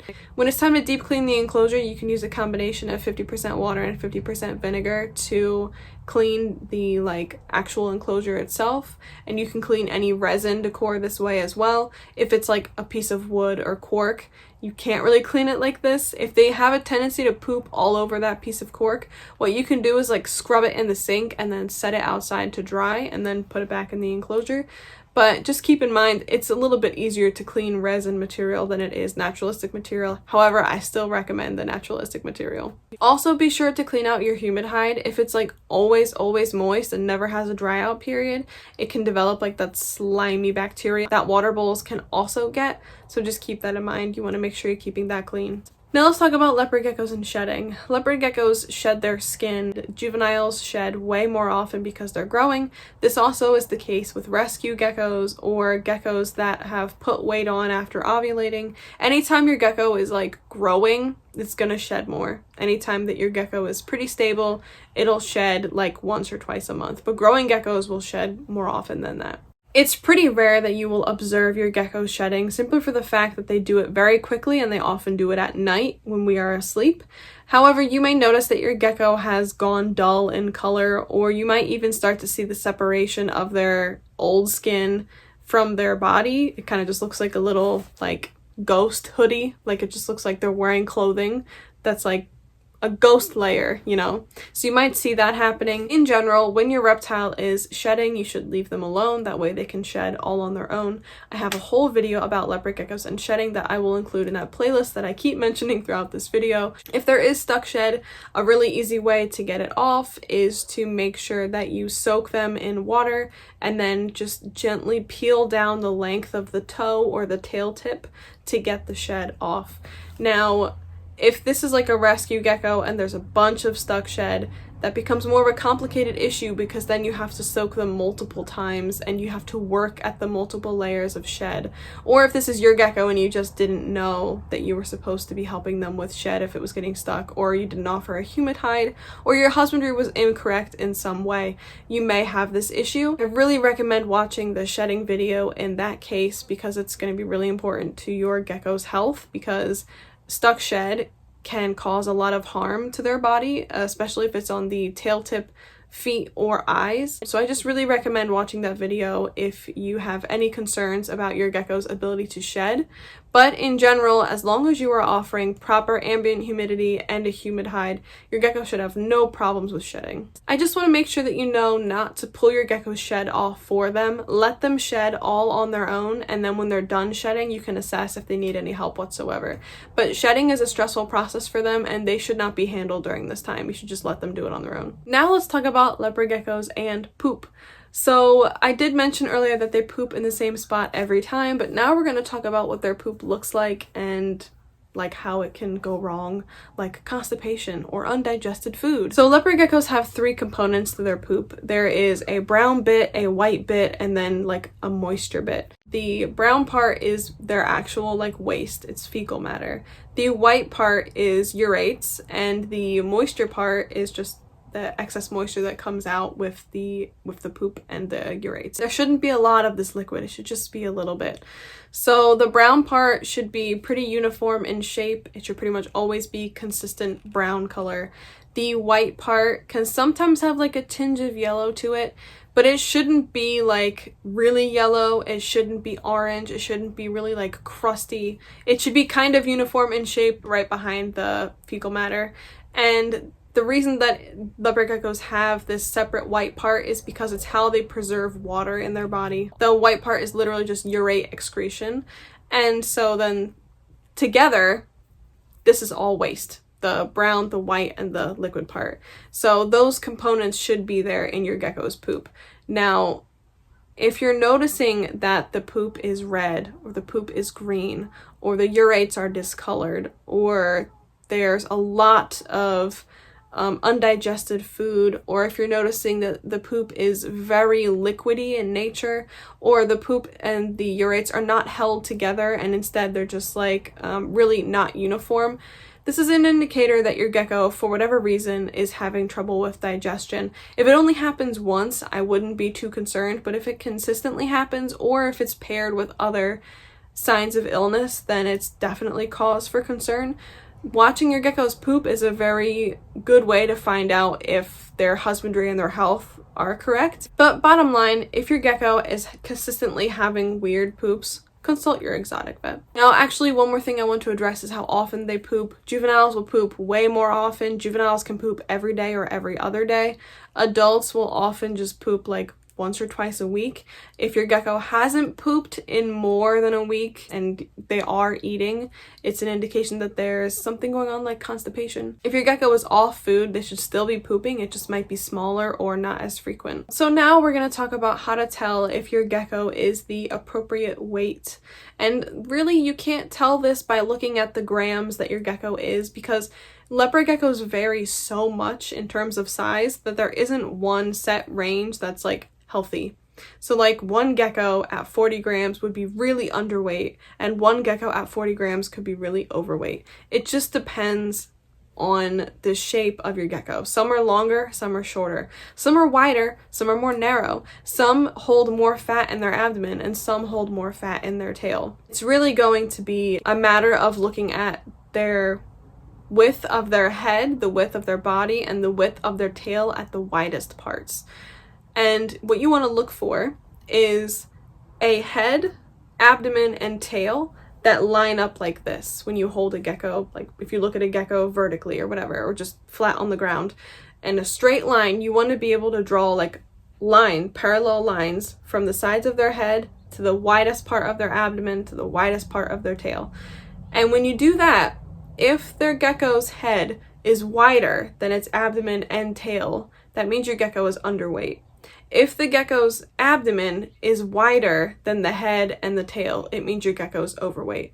It's a really easy way to tell, like, based on just body shape alone, if your gecko is the appropriate weight, because like I said, grams are really not helpful. I mean, if you keep track of your own gecko's grams, that's great, but if you are new to keeping geckos, or this is a new gecko to you, or you're just not really sure because you only have one gecko, a really great way is just to look at that indicator. The widest part, by the way, my hand says calcium because I need to say something more about calcium and I forgot, so I have to go back and add it. So anyways, the widest part of your gecko's head, body, and tail, and then measure all of them up. And if there's a straight line, you're good to go. If there's, narrow in the middle, the gecko is probably underweight. If they're too wide in the middle, your gecko is overweight. A lot of the geckos that you will see online are very overweight, and they don't need to be that big. They really don't. The Calgary Avian and Exotic Pet Clinic made this leopard gecko body condition score chart that I think is really helpful. I saw it being passed around in the community a few months ago, so I'm going to leave this here, and you can use it for reference. Now that measurement is only going to work on full-grown geckos because juveniles haven't grown all the way yet. They haven't started to store their fat yet. So only geckos like well over a year old are really going to be able to use that method on. Juveniles are going to basically eat everything in sight, and they're just going to keep growing vertically. They're not going to start storing fat until they're about a year old, or sometimes 8 months or so. So just keep that in mind. You can't really overfeed juveniles except to the point of regurgitation, but as long as you're just feeding them proper sized meals, they're not really going to become overweight because juveniles are using all the nutrients to grow. So just don't stress if your juvenile does not have a thick tail like leopard geckos are known to have, because it hasn't started to store its fat yet, so it is okay. We are finally on to signs of illness. There's only 2 more sections left of this care video, illness and reproductive health. So let's do it, because this has been like 4 hours and I'm getting tired. I'm just going to go down the list, and if I have photos for these, I'll put them on the screen, but I really don't know if I have photos for all of them. But I will just go down this list and say that these are all signs of illness or illnesses that you should look for in your leopard geckos. Discharge from the nose, mouth, or eyes, a gaping mouth or gasping for breath, sores on the body or in the mouth, abdominal bloating, repetitive issues with stuck shed or refusal to shed, constipation or not pooping, cloudy eyes, swelling on the face and head, clogged nostrils, necrosis of the toe, tail tip, or limb, lethargy, stuck shed on the eyes, scabbing on the eyes, refusal of food, pooping undigested food, regurgitation, diarrhea, falling over, bent limbs, spinning in circles. That's not even all of them that you might encounter. These are just the ones that I could come up with off the top of my head. But so those are all the things that you should look for if you think that your gecko is unhealthy. But now let's talk about why you might see those things. So here are some common illnesses.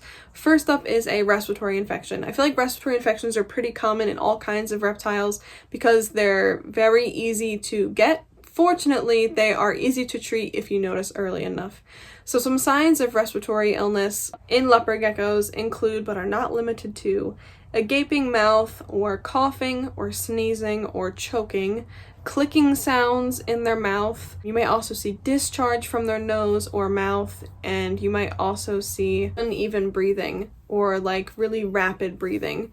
Now, a lot of times people will just see like an overexcited gecko who's just like really excited and having like those big puffs on its side for breath, and they'll think, oh god, it has a respiratory infection. Or they'll hear like one click while their gecko is eating something and think, oh god, it has a respiratory infection. Hi, me, I've been one of those people. Basically, don't overreact, okay? If you see a number of these things and you also realize like your gecko has been lethargic, or the temperatures have been cold, or the humidity has been too high, or the enclosure is too dirty, then those are reasons to think that it might be a respiratory infection. I just want you to like, don't immediately see one of these things one time and jump to that conclusion. Now, it's not a bad idea to get a checkup at the vet anyway, but I just don't want you to immediately start to panic because I've done that before. So typically, like I said, respiratory infections are caused by dirty enclosure, cold enclosure, or too humid of an enclosure, for a leopard gecko, that is. If you think that your gecko has a respiratory infection, it will need to see a vet. A lot of people will say, just turn the heat up in your reptile's enclosure and that'll make the respiratory infection go away. It's possible that that could work. However, I don't think it's worth the risk of not also scheduling an appointment, because if it doesn't work, then you might have to wait like weeks for your appointment. So just the minute you notice something is wrong, schedule an appointment, and then also you can turn the heat up and reduce the humidity and clean the enclosure. And if that works, great. But at least you also had your backup appointment, right? Now, if it doesn't work, or if your gecko is just taken to the vet straight away, they'll probably give the gecko antibiotics, and leopard geckos will not have injectable antibiotics like a bearded dragon, for example, because they have scales, or snakes because they have scales. But leopard geckos will probably have an oral one, and so that will be fun for you. But they'll probably give you something like Baytril or something along those lines. Baytril isn't really like designed for reptiles, but because leopard geckos can't have injectable ones, there's just not as many options for them in terms of antibiotics. But Baytril is a common one that I'll see given to reptiles. Another one is ceftazidime. I think that's how it's pronounced. There's a few, but you know, if you trust your vet and your gecko is sick, go with the option that they give you. So metabolic bone disease is another very common illness you'll see in reptiles, in particular leopard geckos, bearded dragons. I see some of the ones on Craigslist are like the most commonly abused reptiles that have metabolic bone disease are those two. Metabolic bone disease is basically where your gecko isn't being supplied with enough calcium, so their body starts to take it away from their bones, and then their bones become brittle. They can break, they can bend, and this condition is irreversible. I mean, you can stop it from getting worse, and you can make sure your gecko is having a good supply of calcium, but their bones will never go back to normal. And lack of calcium can cause all kinds of problems, mind you. It can cause organ functioning problems. It can cause neurological problems. It can cause eyesight problems. It can cause literally all kinds of problems. Calcium is so important for your reptiles. But the bones becoming soft and brittle and bending or breaking is something that is a very visual indicator of not having enough calcium. And so I really recommend, if you have a gecko that has metabolic bone disease, taking them to the vet, because a lot of vets will be able to give you a liquid calcium supplement. Sometimes it's injectable, but for leopard geckos, it'll be oral. And it will just make sure that your gecko is getting like a plethora of calcium to like strengthen their bones and to make sure that they're back to functioning at a healthy level, and then you can start to offer them a normal amount of calcium again. If your gecko has metabolic bone disease or you rescue one with metabolic bone disease, I really recommend a vet visit, because they'll be able to also give you an x-ray, and so you can see internally just how messed up the bones have gotten instead of just seeing externally. And sometimes, you know, it all starts with just like a little bit of a bent limb or a little bit of a soft jaw, but if you let it get to the point where they're no longer able to function because of their bones not working properly and their body just dying off, it's really terrible. So metabolic bone disease is one to really be aware of. Make sure you're offering calcium, make sure you're offering D3, make sure you have an exotic vet. Should you ever have a problem with your care and your gecko develops calcium problems. So now there's necrosis of the tail or toe tip, which typically is from retained shed, but it also can be from an injury or a bite. And it's basically where the toe tip or the tail tip becomes purple or black and falls off. It sounds a lot worse than it is, to be honest. I feel like toe tip and tail tip necrosis is like something that you see really, really commonly in leopard geckos. Basically, just make sure that you are offering an environment that has a proper humidity. That way your gecko can have a proper shed. And if you notice any stuck shed, remove it as soon as you can. If you get a rescue that already has stuck shed, remove it as soon as you can. But if it's too late and the gecko's toe or tail tip is already dead, the best thing you can do is to put them in a quarantine enclosure so they stay nice and clean. By the way, a quarantine enclosure is a good idea for any illness, but for a situation of like a tail tip or a toe tip to be dying off, if you put them in a quarantine enclosure, it allows them to have a clean environment in which when the tail tip or toe tip fall off, because they get shrivelly black, dead, and fall off, area underneath, where it connects to the dead part of the toe, will not become infected. There's really nothing to do for a dead toe tip or tail tip, except if you go to a vet, they'll probably amputate it for you or just let you wait until it falls off. It's unfortunate. You definitely don't want it to happen, but if it has happened, the only thing you can do now is to prevent them from getting infection and to prevent them from having the issue again in the future. Another issue is abdominal bloating. This one is very concerning because there's a lot of reasons why a gecko's abdomen can be bloating, and it can usually happen like overnight or out of nowhere, and that is serious indication that something is wrong. Abdominal bloating can be caused by, if it's a female gecko, there can be eggs. There can be follicle stasis. If it's a male gecko or a female gecko, it can be fluid retention, it can be constipation, it can be impaction, it can be internal bleeding, it can be internal tumor. So some signs of each of these. We'll just go down a list and I'll give you some signs. That way maybe you can like discern for yourself what it might be. I mean, regardless, schedule a vet appointment, but it also helps to know like maybe that's what it is before you go, because it helps kind of put you at ease a little bit.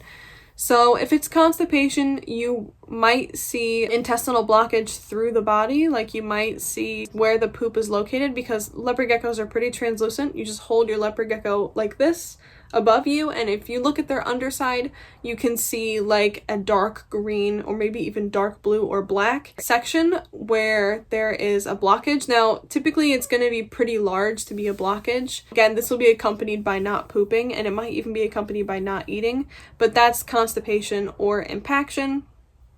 Internal tumor, you probably cannot see through the skin, but you will notice that there's bloating.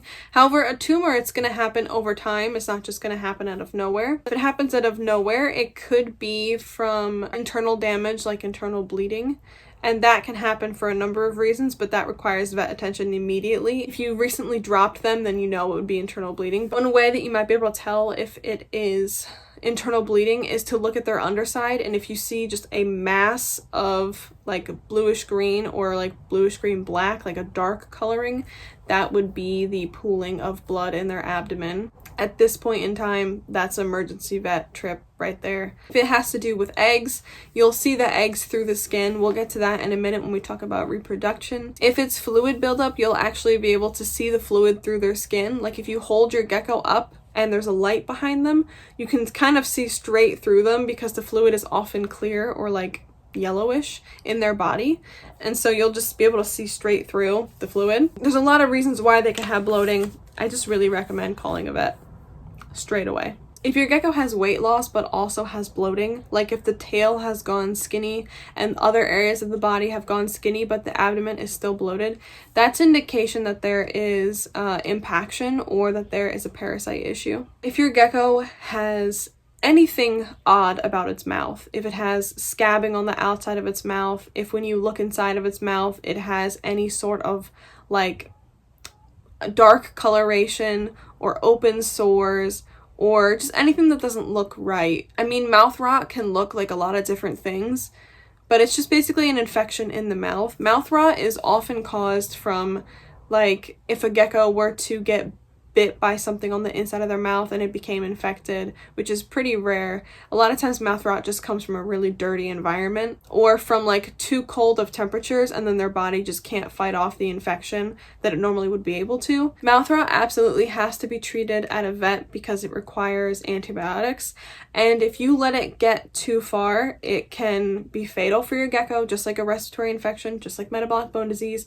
So the moment you notice something is off, call your exotic vet. It's worth it. It's worth doing things right away and then perhaps having been wrong or having worried for no reason than to wait too long and lose your gecko in the process. If you notice that your gecko has swelling on its head or face, it could be from an internal abscess or tumor. This will require vet attention. The only way to diagnose that sort of thing is with equipment that a vet has, and then oftentimes surgery or draining of the abscess is required. Burns are another thing to look for on leopard geckos. Oftentimes this comes from unregulated heat equipment, such as like not using a thermostat or like a dimming thermostat with your under tank heater or your heating from above like we discussed earlier.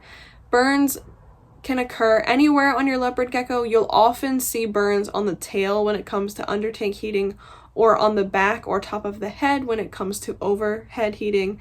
The reasons that tails burn so easily is because they're very fatty. Geckos like worry more about their internal body temperature than their tail, so they might just leave their tail on the heat for too long and not their body. You just want to make sure that you're using a thermostat and equipment that regulates your heating. You want to make sure that you're checking your heating every day. If your gecko does get burned, you want to make sure that you have Neosporin without pain reliever on hand, because that's going to help to heal the skin and keep it moist. That area is going to have issues shedding for a while, and if it's a serious enough burn, go to the vet. Now let's talk about regurgitation as a sign of illness. So if they only regurgitate their food once, I really wouldn't be concerned. Or if you think that they're regurgitating because you fed them something that was too large or you fed them too much of one type of food, I really wouldn't be concerned. However, if it's something that's occurring multiple times, I would consult a vet because regurgitation is not natural. Pooping undigested food is also not natural. If your gecko's poop contains bits of the insect and they're quite visible, like the insect looked just the same as it came out as it did when it went in, that's not good. And if it only happens once, it's not so bad. Just keep an eye on your gecko. But if it continues to happen, consult a vet. Undigested food could be because your temperatures are too cold. It could be because there's parasites. It could be for a lot of reasons.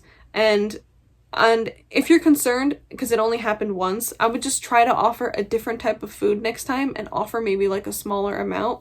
I know that like if you offer too many waxworms, for example, the waxworms might not get digested, or too many mealworms because their exoskeleton is fibrous. So just something to keep in mind, to offer a different type of insect, but if it keeps happening, go to the vet. Now we're going to talk about reproductive health which is the last part of this video we have to talk about. We're almost done. Sorry, I keep sinking in my chair. I've been sitting in this chair for so long. All right, reproductive health time. Like I've been saying this whole video, I have a video specifically about males and females separately during breeding season, what you can expect from them, and they're already out, so you can go ahead and watch them. They'll be in that playlist, but let's talk about it a little bit here anyway.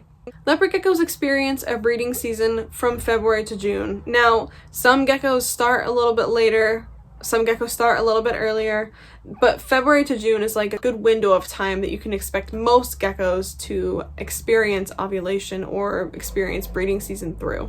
During this time of breeding season, females will ovulate, males will not do much. Females have a harder time during this season for sure than males do. Males will often just secrete a bit of like a waxy substance from their femoral pores and call it a day. Whereas with females, they ovulate and it changes their whole behavior pattern, it changes how much they eat, it changes their weight. They may even go so far as to develop eggs, infertile eggs, because I'm not a breeder. This video is not going to be covering breeding, it's just going to be covering pet care. So we're only going to be talking about infertile eggs. Your gecko may go as far during breeding season to develop infertile eggs. And there's also a lot of health complications that can occur with female geckos, such as ovarian follicles, which is where the eggs begin to develop but stop, and then they are not reabsorbed into the body and they just stay there, and that can cause a lot of problems, including death. That's called ovarian follicle stasis. I talk about it more at length in that other video, so be sure to watch that one. But there's also egg binding, where a gecko becomes egg bound and the eggs are not passed, and a lot of times this can result in really enlarged abdomens, and the eggs can even calcify inside their body. Hopefully you consult a vet before it gets that far and the vet is able to intervene. But yeah, there's just female geckos can have a hard time during ovulation season.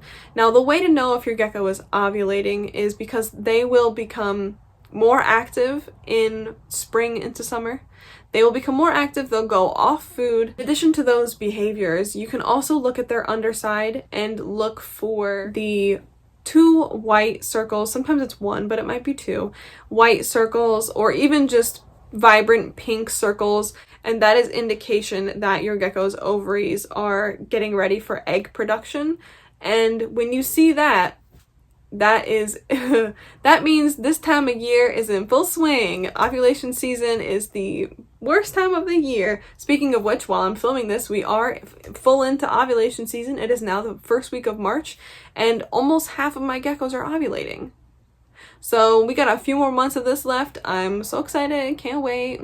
If you notice that your gecko is ovulating, it would be a good idea to put a lay box in the enclosure. You can actually just utilize your humid hide already. If your humid hide has substrate in it, just add some more substrate. If your humid hide doesn't have substrate, add substrate to it. You'll want a couple inches of substrate that holds moisture but also allows your gecko to dig.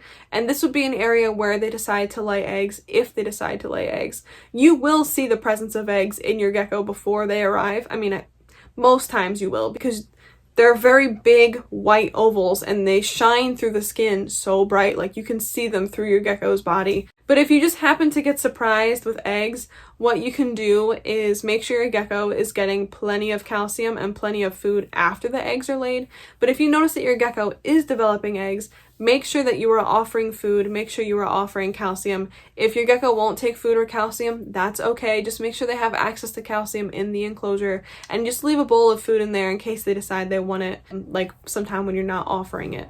But just be proactive about your gecko's health during this time. It's a very stressful time of year, and I don't want to put you off of keeping female leopard geckos because they have great temperaments, and I find them to be overall like more active and explorative and interactive than male leopard geckos, but they do come with the most stressful time of the year, so it's a toss-up.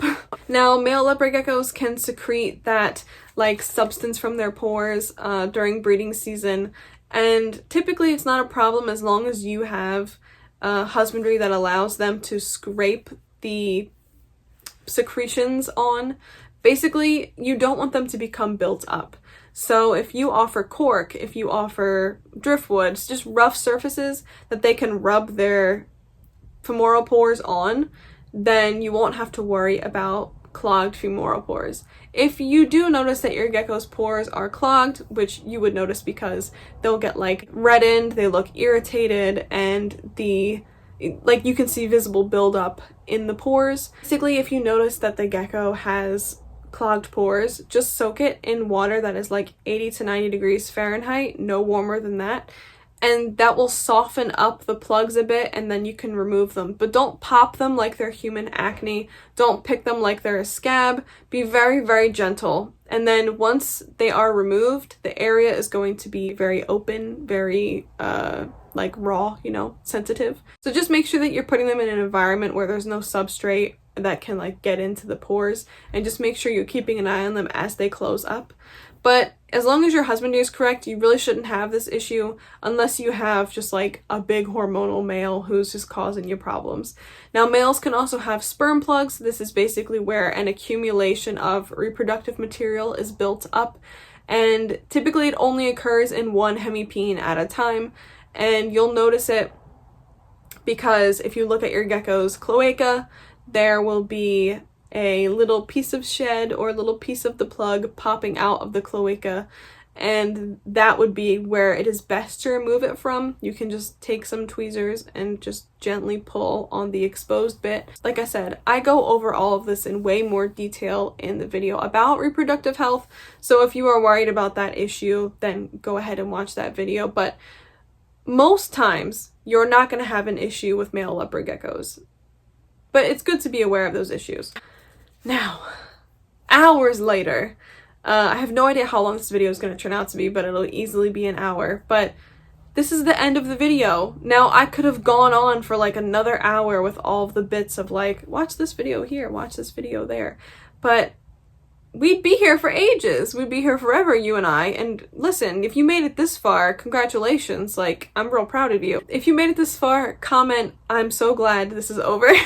But please do check that playlist down below for all the other videos that I have mentioned where I talk about the very specific things in this video, because there's like nuances to each thing, and those videos themselves are like 20-30 minutes long, but there's so much important information, and a lot of times I feel like when I watch care guides online, they just cover the basic and then that's it. There's like none of the nuances are addressed. If you're interested, I will leave that playlist below. All of the videos that I mentioned in this video will be on there, and some of them will even be up on the screen, but YouTube only allows me to put 5 at a time, so that's why I have that playlist anyway.